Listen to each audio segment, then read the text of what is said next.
Nauumay ka na ba sa mga content creator na puro sayaw, travel o kalokohan ng paandar? Para ma-cleanse ang inyong feed, scroll ka lang para makita mga influencer na hatid ay good vibes at good influence. Laliw ka na, natuto ka pa. Kilalanin natin silang mga edu-creator sa report na ito. Kung babad ka sa social media, chances are napanood mo na siya sa kada scroll mo.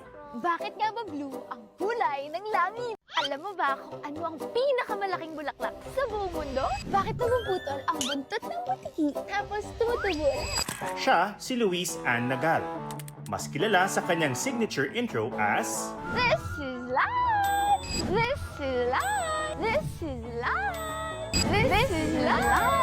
Ang intention po talaga ng mga content ni Lance is makakuha po yung audience natin, yung mga nanonood po sa atin, ng pagkatuto po talaga. patok ang content niya na tungkol sa mga random trivia. Ano nga ba ang nauna? Ang itlog o ang manok? Bakit tumitiklop ang makahiya kapag hinahawakan? Alam mo ba kung bakit dalawang button para sa flush? Marami sa kanyang videos tungkol sa mga hayop. No wonder, dahil si Lance, nag-aaral ngayon ng veterinary medicine. Alam mo ba kung anong deadliest animal sa buong mundo? Puting! Buhaya! O leon!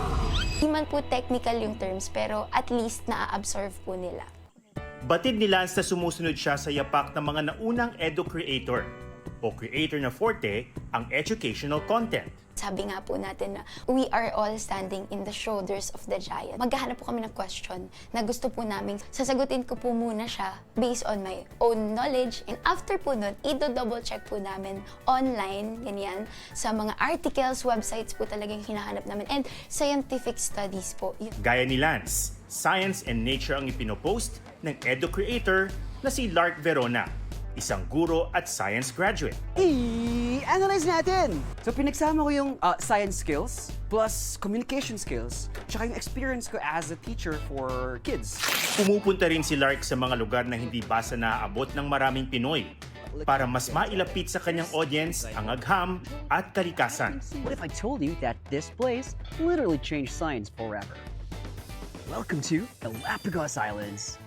Case in point, ang recent niyang pag-ala Charles Darwin sa Galapagos. Galapagos is the biologist's dream. Doon talaga yung parang place to be kasi doon nag-start ang idea ng evolution. Nung nakikita ako ng mga foreign vloggers na gumagawa ng content about this, sabi ko, you know what, bakit wala akong nakikitang masyadong Pinoy na nandito? So I decided na kahit mahirap puntahan, kahit mapapagastos ako, pag-iipunan at magsisikapan, and nagawa ko naman. Nauunawaan ni na Lark at Lance at iba pang edu-creator na nag-e-evolve ang pagkatuto ng mga tao, lalo na yung mga tutok sa online at social media. Kaya ang kanilang content, ginagawa nilang short and sweet. Yung attention span ng tao ay sobrang ikli. Hindi lahat mahilig magbasa. So, andun sa social media, syempre video type po siya. At least na-elaborate natin yung answers para mas madali po nila ma-digest.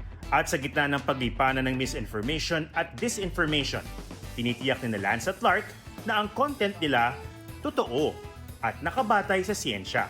Pag i-click mo yung parang STEM category, Science, Technology, Education, and Engineering and Math, ay napakalaking world ang kayang pasukan. Hindi lang para sa mga bata, kasi para sa mga adults din, marami kang matutunan. That is, kung tama ang mga fina-follow and ini-engage mong mga creators.